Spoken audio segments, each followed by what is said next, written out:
بسم الله الرحمن الرحيم. السلام عليكم ورحمة الله وبركاته. الحمد لله رب العالمين، نحمده ونستعينه ونستغفره ونعوذ بالله من شرور أنفسنا ومن سيئات أعمالنا. من يهده الله فلا مضل له ومن يضلل فلا هادي له، وأشهد أن لا إله إلا الله وحده لا شريك له، وأشهد أن محمدا عبده ورسوله. اللهم صل وسلم وبارك على سيدنا محمد وعلى آله وأصحابه أجمعين، أما بعد. معاشر المسلمين muslimat rahimakumullah, jemaah subuh yang dimuliakan Allah Jalla wa'ala, para imam masjid, muadzin dan bilal, guru-guru kami sekalian, seluruh unsur pimpinan desa kita, seluruh jajaran BKM masjid kita, ummi, ibunda, kakak, abang, adik yang berbahagia.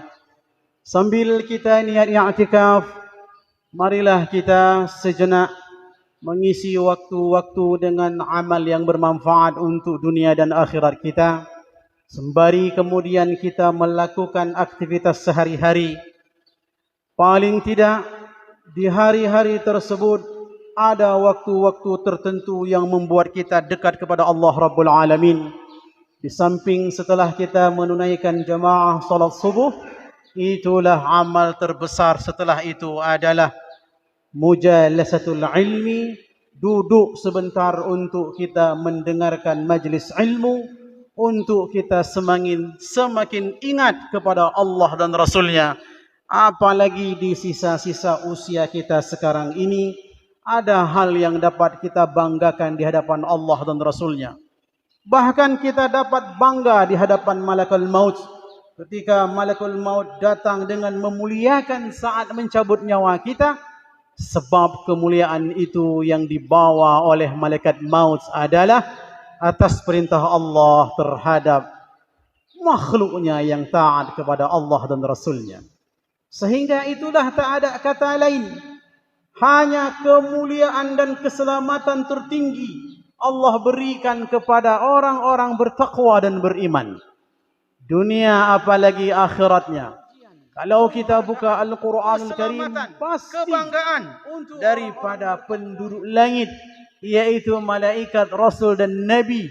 Sehingga inilah yang membuat kita bahagia, karena kemuliaan, karena ta'zim yang Allah perintahkan kepada makhluk seperti malaikat, rasulnya.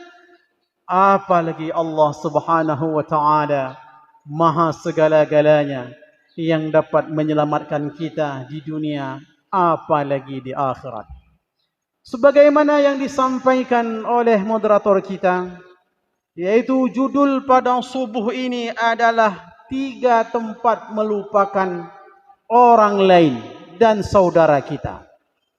Kita ulang hadis sebelumnya. Pada pertemuan sebelumnya, 3 tempat minta kepada Allah, bahkan meminta kepada Nabi supaya diizinkan kita bertemu dengannya di 3 tempat ini di alam mahsyar. Kita ulang sejenak sebelum masuk kepada 3 tempat melupakan saudara kita, apalagi orang lain. An Anas radhiyallahu anhu qala, sa'altu an-nabiy sallallahu alaihi wasallam an yashfa'a li yawm al-qiyamati. فقال لي أنا فاعل.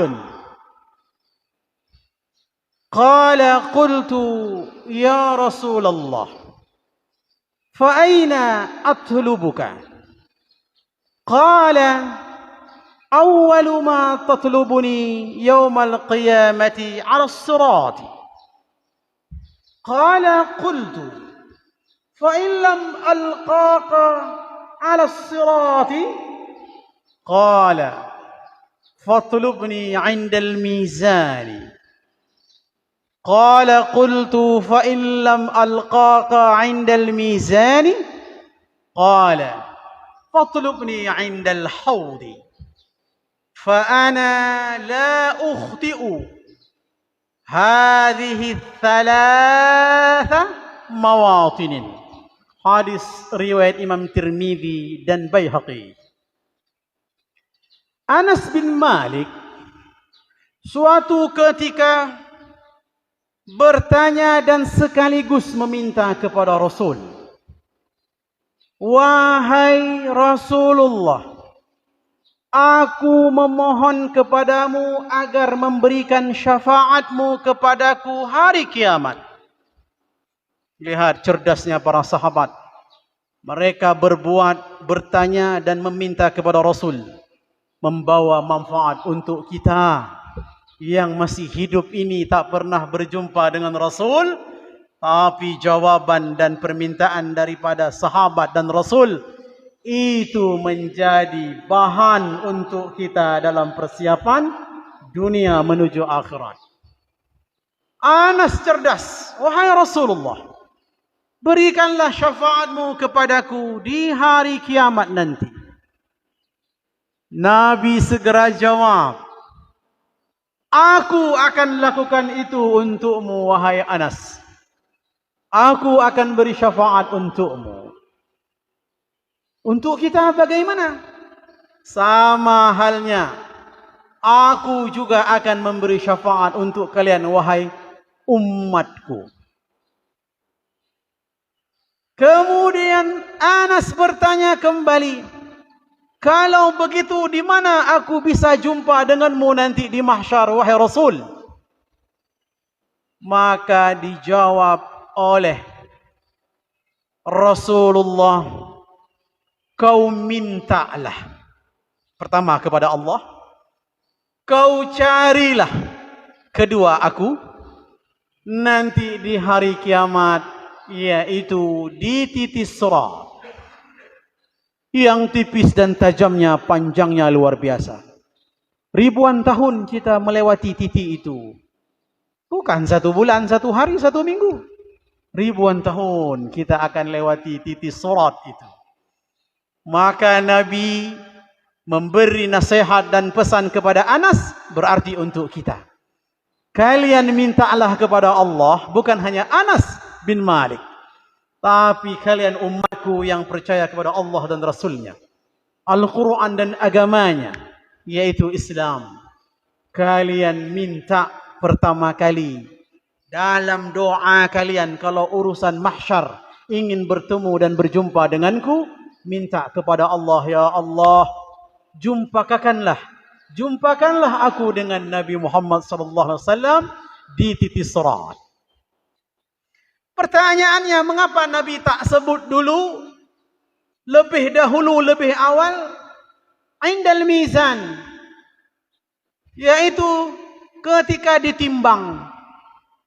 Kalau sirat, titik itu proses terakhir. Semua wajib melewati, termasuk Nabi dan Rasul, wajib melewati titik itu. Di bawahnya telah menganga api neraka Jahannam, menunggu. Baina dhahrai Jahannam. Titik itu yang akan dilewati semua makhluk, itu adalah ada dia di bawah titik langsung neraka Jahannam. Karena orang yang ada sebagian kemungkinan bila dia ditimbang lebih banyak keburukannya daripada kebaikannya, maka ketika ia melewati titik sirat, ada kemungkinan izin Allah Rabbul Alamin kepada hamba-hamba tertentu, yaitu syafaat Nabi terhadapnya atas perintah Allah Rabbul Alamin. Begitulah, sehingga ada kemungkinan karena dahsyatnya titik sirat itu adalah terakhir dari segala-galanya dalam prosedur alam mahsyar. Lewat titik itu menuju syurga. Karena orang yang tak melewati titik, pasti dia ke bawah, jatuhnya ke neraka Jahannam, jatuhnya.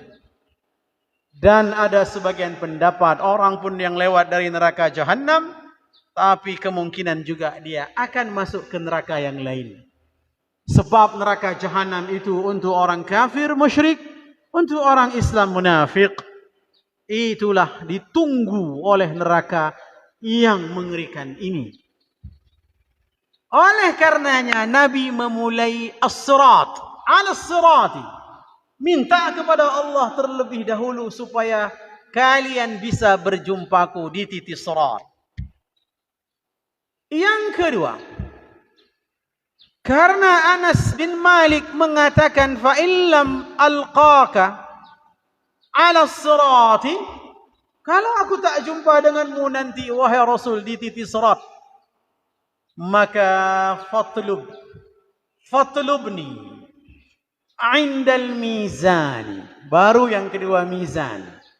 Minta doa kepada Allah, ya Rabb, pertemukanlah aku dengan Nabi Muhammad di timbangan saat aku ditimbang nanti. Di timbangan berarti menunjukkan Nabi Muhammad ada di sisi timbangan, dekat dengan timbangan. Selain malaikat Jibril berarti ada Muhammad sallallahu alaihi wasallam di sekitar timbangan tersebut. Maka minta di dunia ini. Minta supaya Allah izinkan engkau bertemu denganku dan Allah izinkan juga aku bisa membantumu di dalam urusan timbanganmu. Allahu Akbar. Kemudian Anas bin Malik berucap, wahai Rasul, jika aku pun tak bisa jumpa denganmu di timbangan nanti, bagaimana ya Rasul? Maka Nabi jawab kembali, fatlubni indal hawdi. Maka kau minta kepada Allah, wahai Anas, wahai kita semua, minta kepada Allah, ya Allah, pertemukanlah aku dengan Nabimu yang mulia Muhammad sallallahu alaihi wasallam di dalam telaganya. Bisa kita singgah di telaga sebelum menuju ke titik sirat. Jumpa dengan Nabi. Jangan tanggung-tanggung. Mohon pun bisa diminumkan, dituangkan oleh Nabi air telaga itu untuk kita. Sehingga berarti maknanya adalah minta kepada Allah di 3 tempat ini. Maka cara berdoa, ya Allah, pertemukan aku dengan Nabi-Mu Muhammad sallallahu alaihi wasallam di semua tempat mahsyar dan dalam syurga. Dah mencakup yang 3 itu. Bahkan kita tambah bisa bertemu dengan Nabi di dalam syurga. Fa inni la ukhti'u hadhihi ats-tsalatsa mawatinin.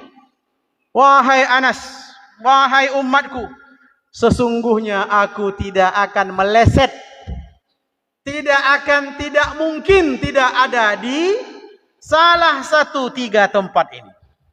Berarti Nabi bolak-balik kadang ke sirat, lihat umatnya, kembali lagi ke mizan yang sedang ditimbang. Karena proses jalan terus. Selesai ditimbang menuju proses selanjutnya. Begitu terus rotasinya. Sehingga tak putus-putus Nabi kadang-kadang singgah di hautnya, telaganya. Ketimbangan lagi. Kemudian ke sirat lagi. Begitulah sibuk Nabi yang mulia ini. Hanya kalau urusan Nabi dan Rasul Muhammad sallallahu alaihi wasallam, beliaulah yang paling sibuk dan beliaulah yang memiliki keistimewaan di hari mahsyar sampai dengan masuk syurga. Nabi dan Rasul yang lain ma'ana. Kami tak punya wewenang untuk itu. Tak ada wewenang. Hanya Muhammad Sayyidul Mahsyar. Nabi Muhammad adalah penghulunya hari akhirat. Selain Allah yang sudah pasti.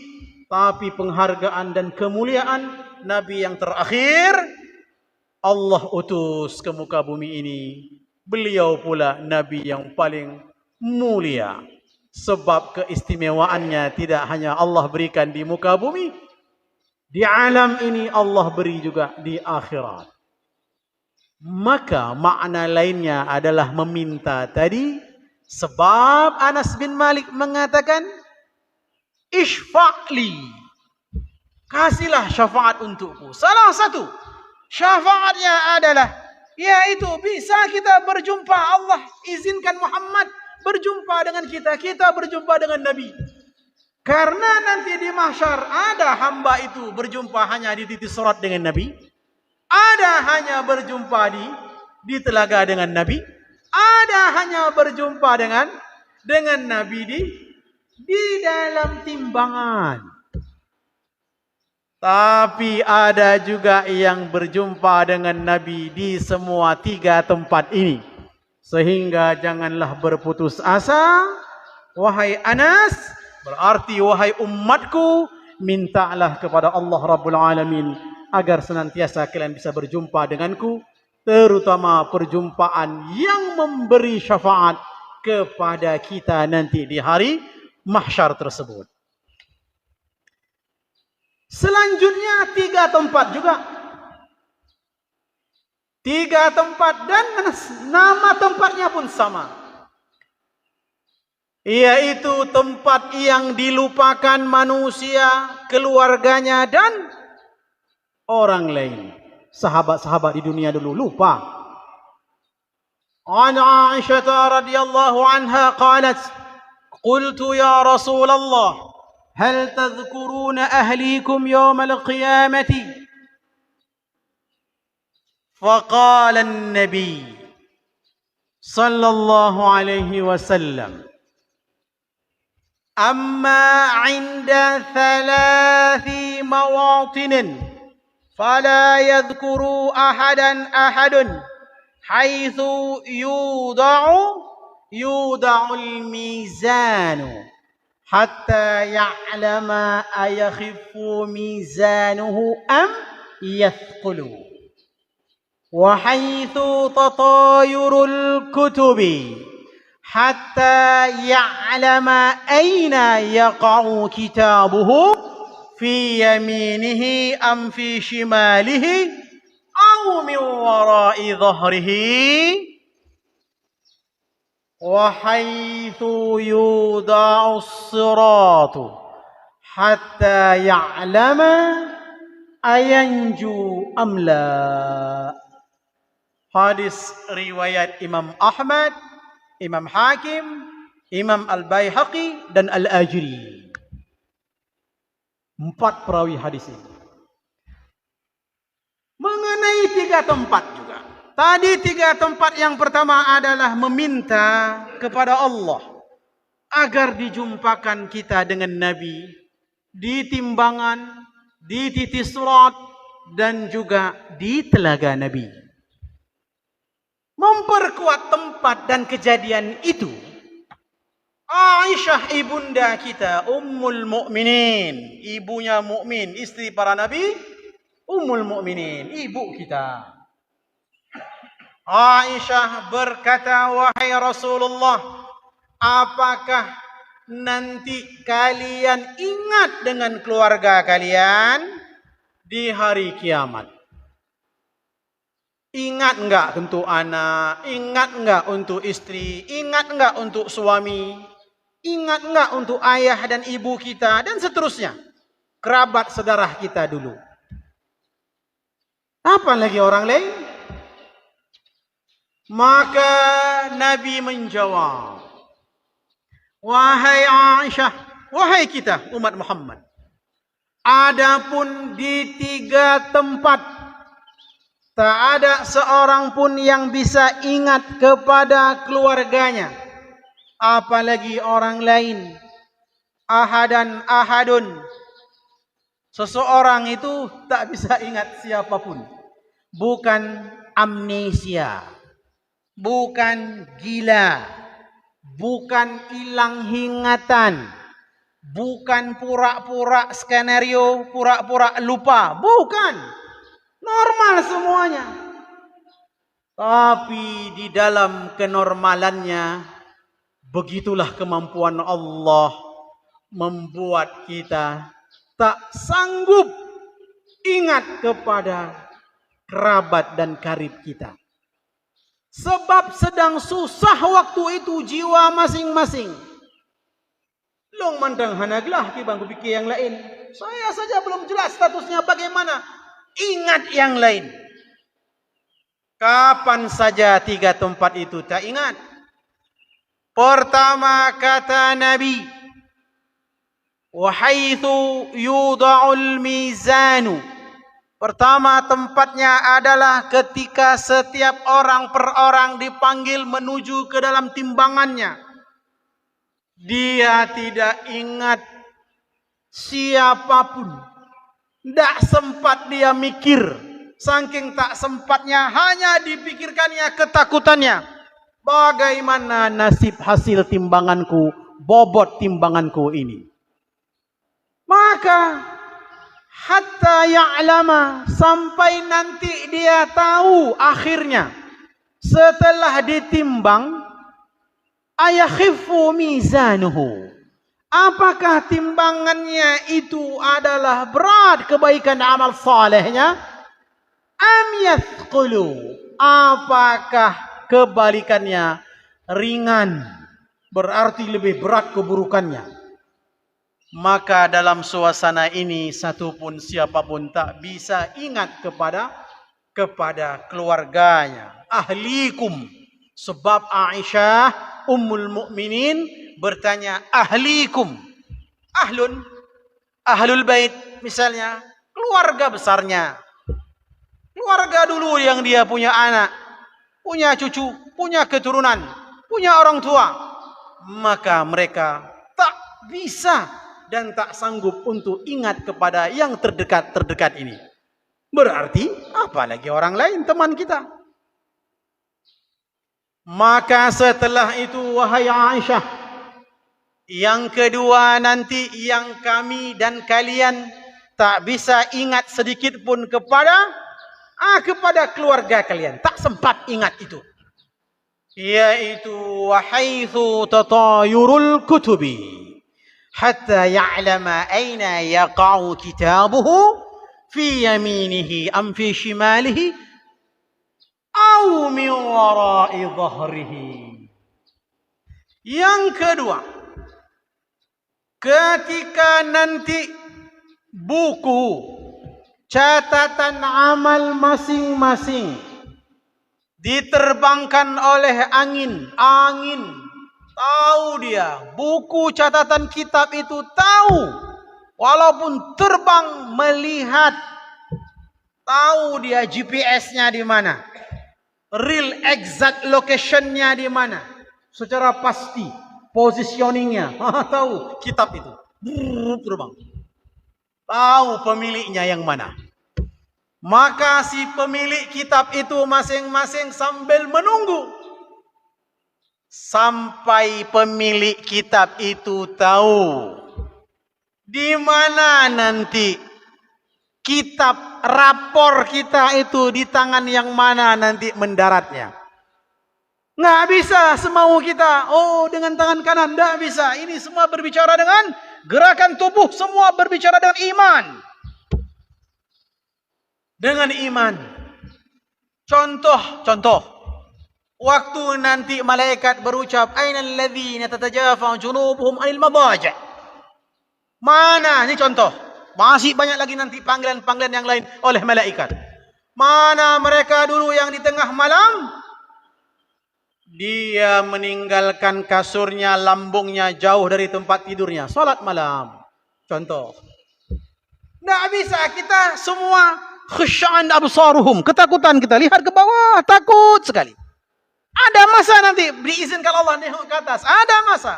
Tapi secara umum masanya ketakutan, khusya'an absaruhum, tarhaquhum dhillah, dengan kehinaan, ketakutan, diliputi itu semua kita ini. Maka ketika dikatakan malaikat, mana mereka dulu yang suka salat malam, langsung iman tadi tegak dengan yakin. Iman amal kita, tegak. Yang tadi takut, otomatis tegak sendiri dia. Itulah ukuran iman. Allahu Akbar. Maka begitulah. Ketika kitab nanti dia mau sampai, kita tak bisa men-setting tangan yang mana. Apakah kanan, kata Nabi yang menerima kitab itu, langsung bergerak tangan kanan ini. atas izin iman dan izin Allah Rabbul Alamin, menerima. Atau tangan kirinya, atau dia tembus leher atau dadanya sambil menerima dari punggung belakangnya. Lihat. Begitulah dahsyat.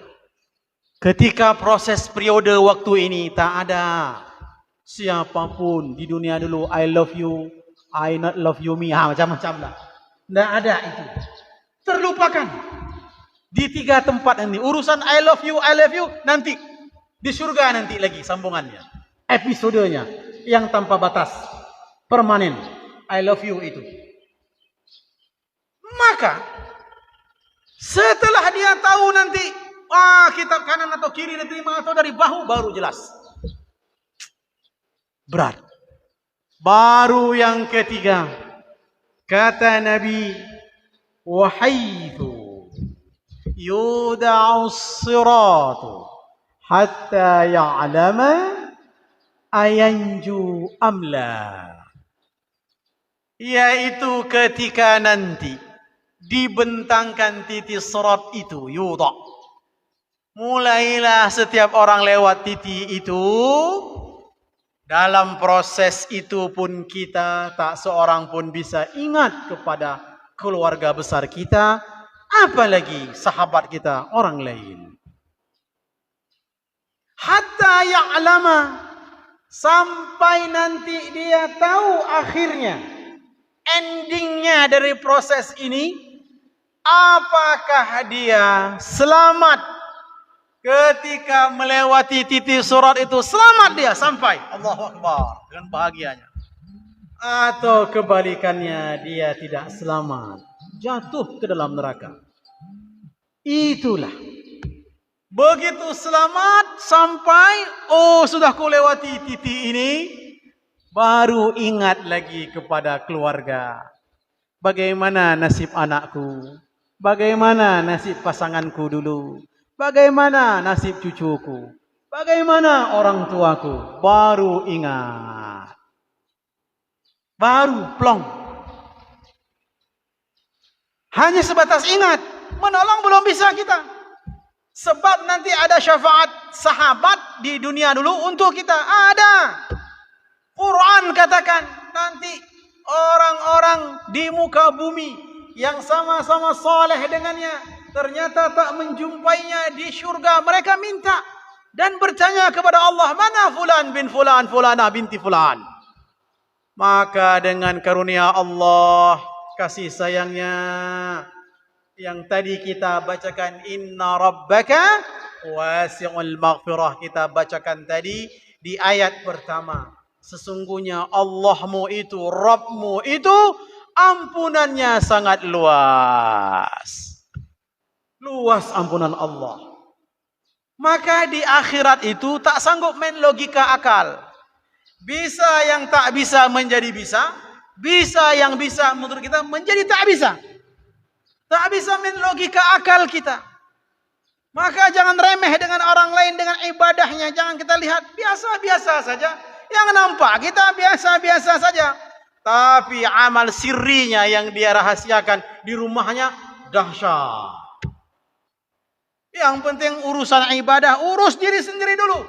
Baru setelah itu urus urusan keluarga, ibadah saudara kita. Anak kita. Hai, sudah salat? Hai, sudah kau baca Quran atau belum? Dan sebagainya. Begitulah hebatnya Islam ini. Nabi beri kita saran dari kedua hadis tadi. 3 tempat itu sangat dahsyat. Dan itu 3 tempat kau minta pula kepada Allah. Agar aku bisa bertemu dengan kalian. Sekaligus kalian minta kepada Allah di 3 tempat tadi. Kalian selamat 3-tiganya. Melewati titik sirat selamat. Menerima kitab dengan tangan kanan kita. Dan juga kita bisa minum daripada telaga Nabi.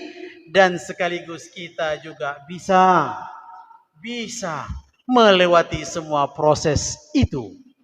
Kalau sudah Nabi bisa berjumpa dengan kita di akhirat.